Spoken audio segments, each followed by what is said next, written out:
Hi, you guys. Welcome back to the channel. I tell you, just speaking.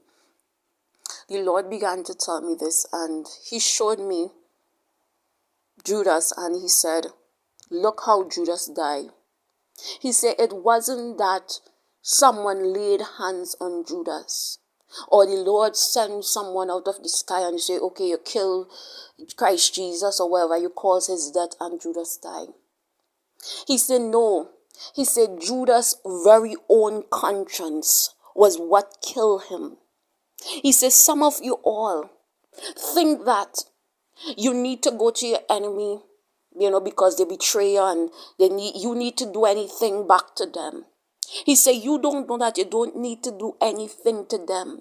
He said, because when a righteous man fall, a righteous man fall, not just a righteous man, a man that did nothing to Judas, a righteous man. When a righteous man fall, he say, your enemy's very own conscience is going to beat them so much that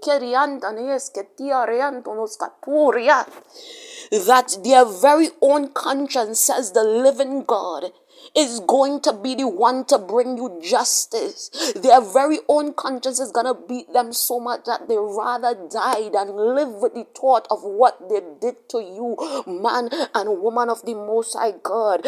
Be not vengeful, thus saith the Lord. Be not vengeful. Be not vengeful. He said, oh God and my Redeemer, be not vengeful, because your enemy's conscience is what is going to, oh God, all of us have, oh God, the ability to know right from wrong.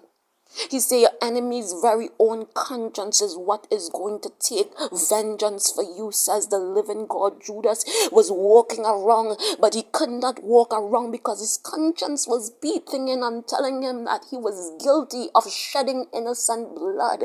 And thus yet the Lord, your enemy's very own conscience is going to beat them so much, oh God and my Redeemer, that they rather die than live. He said, it went out. He said, some of them, you're going to wonder why they even coming close to you and wanting to apologize and all these things. He said, because their conscience won't let them rest in peace. Their conscience won't let them rest in peace, says the living God. There's something that's, I think it's Isaiah 51 or something, say like that. There's no rest for the wicked. Their conscience won't let them rest in peace. Some of them can't rest because of what they have done to you, knowing that they murder you with their tongues, they hurt you with their mouth.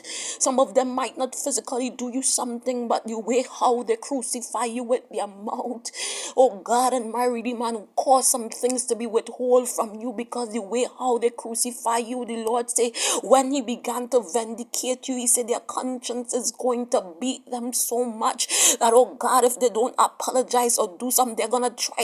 Oh God, he said they are gonna come with various different ways trying to make up things with you. He said, much like Judas, their conscience is gonna beat them so much. Judas can live with himself. I can't live with myself knowing what I did.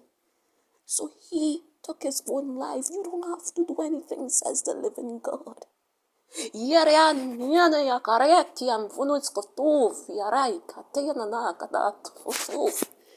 I praise your name. I praise your mighty name. Say, you don't have to do anything. You don't have to do anything, man and woman of God. You retain your integrity. He says some enemies is gonna come begging or saying, I'm sorry to you.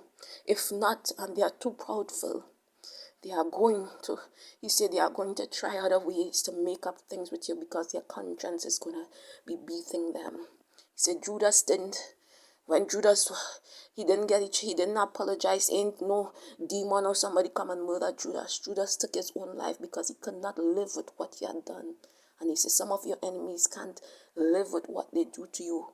When the Lord vindicate you and when the Lord show you as to be an innocent man, innocent woman of God, that they murder with their lies and all these things and cause you to go through some stuff. He say, oh God, he say, you're going to receive